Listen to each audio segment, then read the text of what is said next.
Moncler, the luxury jacket brand that went from bankruptcy-level struggles to a multi-billion-dollar powerhouse worn by A-list celebrities and the world's richest. But how did a small French ski gear company turn into the Hermes of outerwear? And also, how did one Italian entrepreneur use M&A, repositioning, and genius branding to create a global money machine? This is the story of Moncler and the playbook behind his transformation into a luxury empire.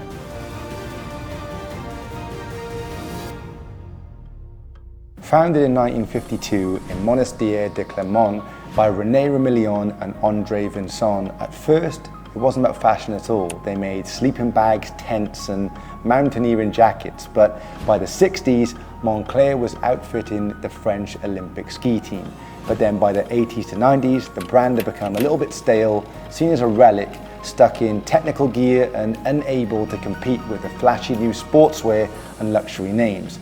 Moncler was basically a dying company with declining sales and zero cultural relevance. But enter Remo Ruffini.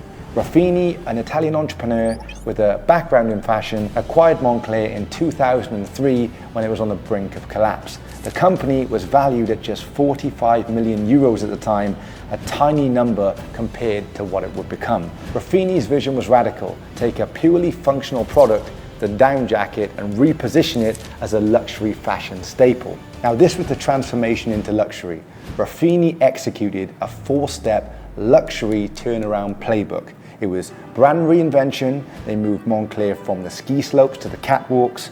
Premium pricing, exclusivity, and limited collections gave jackets luxury status. Suddenly, a Moncler jacket wasn't just warm, it was a status symbol. Number two was global retail expansion. Flagship stores in Milan, Paris, Tokyo, New York, and Hong Kong shifted the business model from wholesale reliance to direct-to-consumer luxury retail. By controlling the experience, Moncler kept margins high and the brand prestige. Number three, fashion meets function.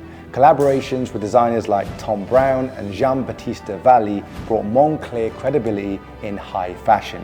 These collabs blurred the line between technical outerwear and couture fashion.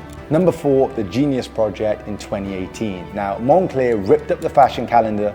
Instead of 2 collections a year, they launched monthly drops with different designers. It was Pier Paolo Piccoli, Simone Rocha, Craig Green, and more. Now, this created constant buzz, social media hype, and appeal to younger, streetwear-driven consumers. Essentially, Moncler became the supreme of luxury outerwear, hype-driven with luxury pricing. So let's talk value creation. When Ruffini took over in 2003, Moncler was worth around 45 million euros. By 2013, just 10 years later, Moncler went public on the Milan Stock Exchange, and on IPO day, the stock jumped 47%, one of the best luxury IPOs in history. By 2022, Moncler's revenue hit 2.6 billion with profits over 600 million. The market cap, roughly 15 billion euros.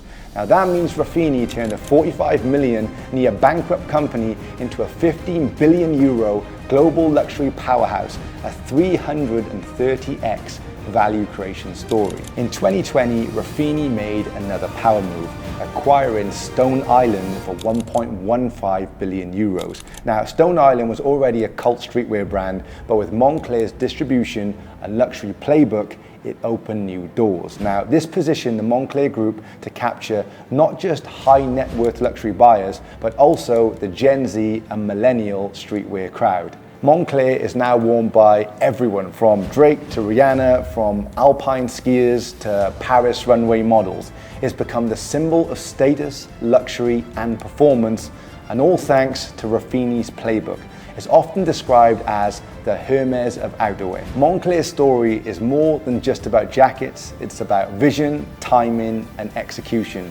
Remo Ruffini took a failing business, used acquisition, luxury repositioning, and brand innovation to create billions in value.